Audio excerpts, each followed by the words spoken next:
أعوذ بالله من الشيطان الرجيم بسم الله الرحمن الرحيم الحمد لله رب العالمين والصلاة والسلام على سيدنا وعظيمنا وحبيب قلوبنا أبي القاسم محمد اللهم صل على محمد وآل محمد وعلى أهل بيته الطيبين الطاهرين أما بعد قال رسول الله صلى الله عليه وآله وسلم كان أبي إبراهيم غيورا وأنا أغير منه.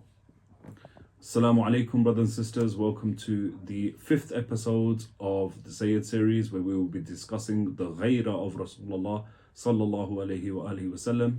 In the previous episodes, we went through hadith where Rasulullah sallallahu alayhi wa alihi wasallam was asking or mentioning the rewards for honoring his progeny.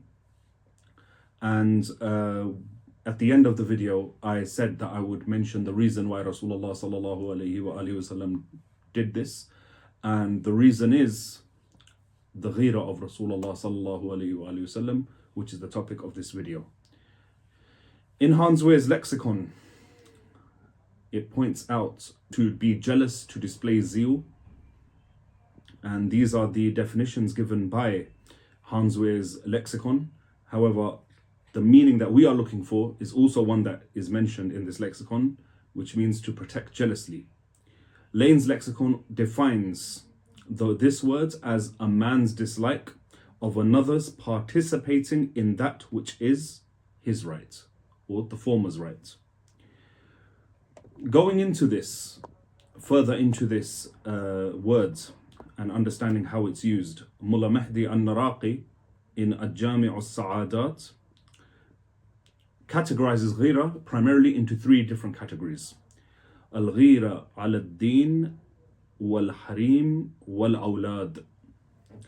So whatever this Ghayrah is that we explained, it's categorized into 3 primarily: Ghayrah upon your religion, Ghayrah upon your haram or your harim, implying the ladies of your household, and upon your awlad, upon your children. Al-Bayati, in his book Al-Akhlaq Al-Husayniyah, explains this.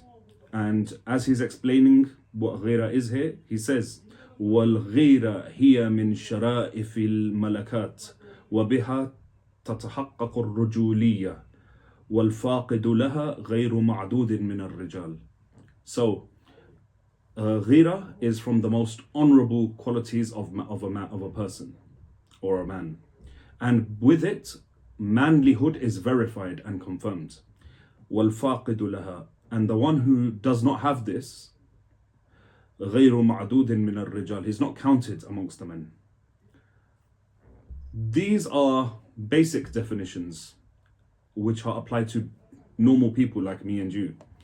However, Ghayrah, from what we understand it, is the protection of the rights that Allah subhanahu wa ta'ala gave you, which are individual to you. Some people may be aware of their rights more than others. However, those who understand their rights, which are given to them by Allah subhanahu wa ta'ala the most, are the Anbiya, the Rusul, the Ahlul Bayt alayhimus salam, who are at the peak of ma'rifah when it comes to understanding the rights given to them. Therefore, their Ghayrah will be different to our Ghayrah in the sense that it will be much more comprehensive. Rasulullah sallallahu alayhi wa alihi wasallam said, كان أبي إبراهيم غيورا. My father Ibrahim alayhi salam was a man of Ghayrah. He was غيور. وأنا أغير منه. I have more Ghayrah than him. Is this reflected in the Holy Quran for Rasulullah sallallahu alayhi wa alayhi? Yes, it is. So the first one, Ghayrah upon the deen. We can see this evident throughout Rasulullah sallallahu alayhi wa sallam's life. The fact that Rasulullah sallallahu alayhi wa sallam could not tolerate idol worship. The fact that Rasulullah sallallahu alayhi wa sallam could not bear for anybody to innovate in his religion, and could not tolerate us imitating disbelievers in their practices and mannerisms, are all very obvious signs of Ghayrah upon deen. How about Ghayrah upon the wives, his wives? Well, this is a very Quranic concept too. If we look at Surah Al-Ahzab, verse number 53, Allah subhanahu wa ta'ala says, Bismillahir Rahmanir Rahim, Ya ayyuhalladhina amanu la tadkhulu buyutan nabiyyi illa an yu'dhana lakum ila ta'amin ghayra nadhirina inahu walakin idha du'itum fadkhulu fa idha ta'imtum fantashiru wala musta'nisina li hadithin inna dhalikum kana yu'dhi an-nabiyya fayastahyi minkum wallahu la yastahyi min al-haqq wa idha sa'altumuhunna mata'an fas'aluhunna min wara'i hijab dhalikum atharu liqulubikum wa qulubihin وما كان لكم أن تؤذوا رسول الله ولا أن تنكحوا أزواجه من بعده أبدا إن ذلكم كان عند الله عظيما. So this verse is saying, O you who have believed, do not enter the houses of Rasulullah sallallahu alayhi wa alayhi, the Nabi, except where you are given permission for a meal and without awaiting its readiness. But when you are invited, then enter, and when you have eaten, disperse without seeking to remain for a conversation. Indeed, that behavior was troubling Rasulullah sallallahu alayhi wa alayhi, and he is shy of you. But Allah is not shy of the truth. And when you ask his wives something, ask them from behind a hijab or a curtain. That is purer for your hearts and their hearts. And it is not lawful, it is not allowed for you to harm Rasulullah sallallahu alayhi wa sallam or to marry his wives after him ever. Indeed, that would be in the sight of Allah an enormity. So a great thing in the eyes of Allah subhanahu wa ta'ala. Another verse of the Holy Quran, Allah subhanahu wa ta'ala says, Bismillahir Rahmanir Rahim, Surah Al-Ahzab verse 6, that is. Bismillahir Rahmanir Rahim. An-nabiyyu awla bil mu'minina min anfusihim wa azwajuhu ummahatuhum. That Rasulullah sallallahu alayhi wa sallam has more authority over the believers than they have over themselves, and that his wives are their mothers. So we see a theme here.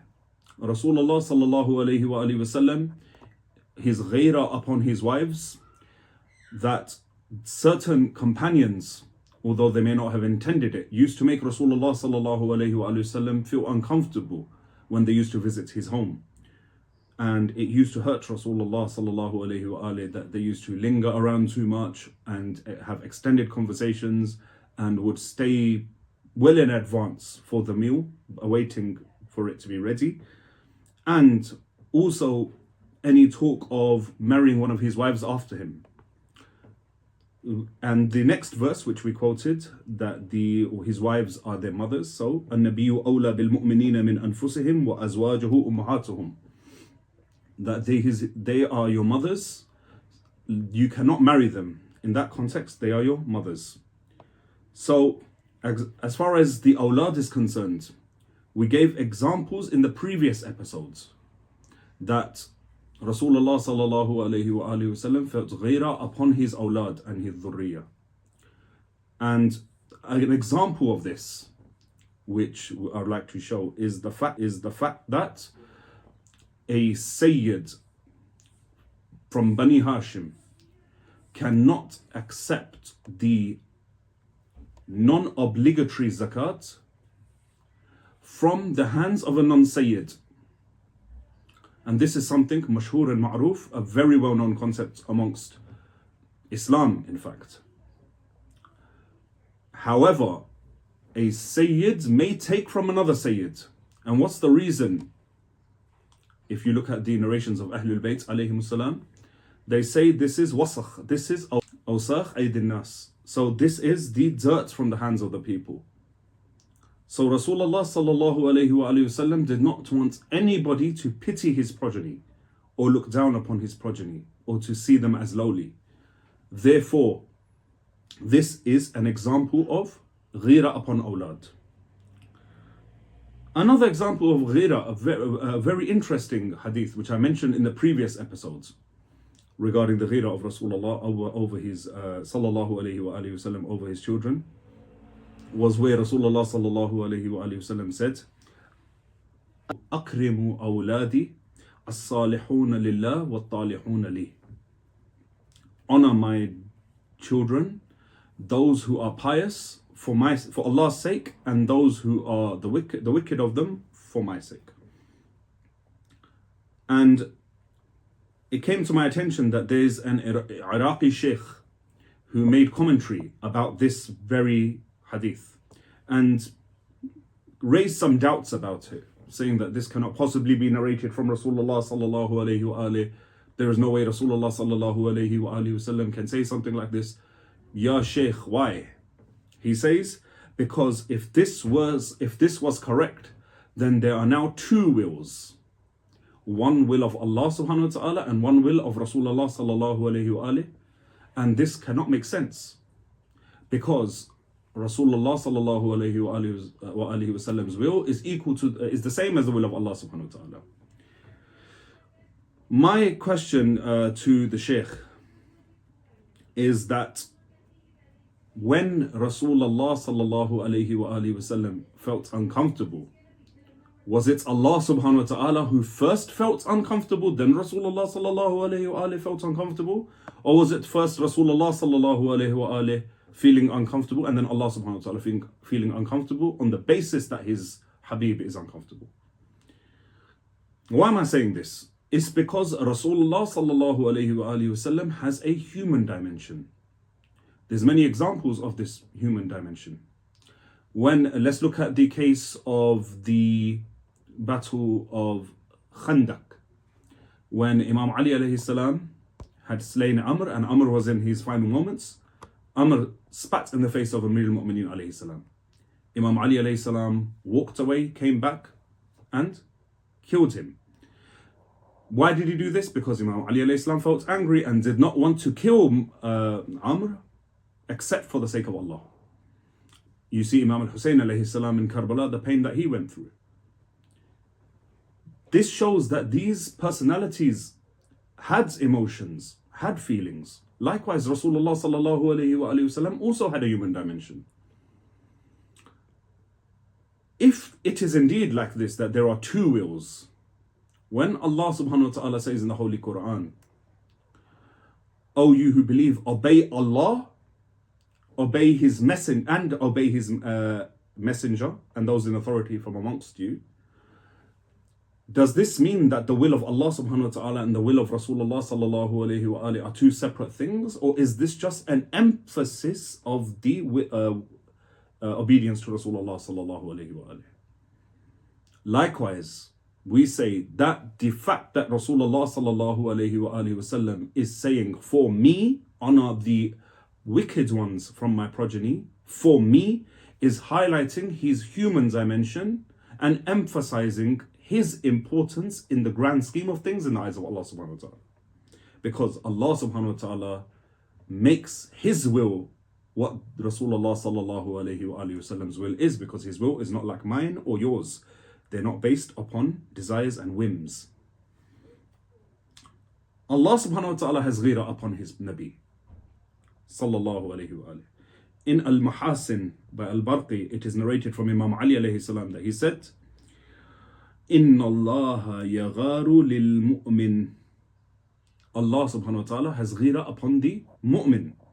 And if this is the Ghayrah that Allah subhanahu wa ta'ala has upon the mu'min, what do you think would be Allah subhanahu wa ta'ala's Ghayrah upon Rasulullah sallallahu alayhi wa alihi? Inshallah, in the next episodes, we will be discussing more verses. In the next episodes, we will be discussing more verses and more hadith pertaining to this subject. And I hope that you will join us. Wassalamu alaikum wa rahmatullahi wa barakatuh.